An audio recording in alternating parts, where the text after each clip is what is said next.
Okay, let's take a look at M&A rumours and movers. Is anything rumouring and everything moving in M&A world today? There is, Nick. I've come back to a story we touched on last week, which is Microsoft and Salesforce Network.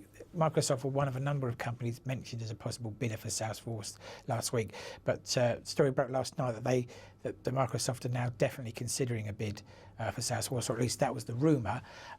Salesforce were briefly, the trading in Salesforce was briefly halted on that story. It's also been said that Salesforce had received an alternative approach, or an alternate approach from somebody other than Microsoft last week, which has possibly sort of forced Microsoft's hand, as it were, to at least consider making a counter offer.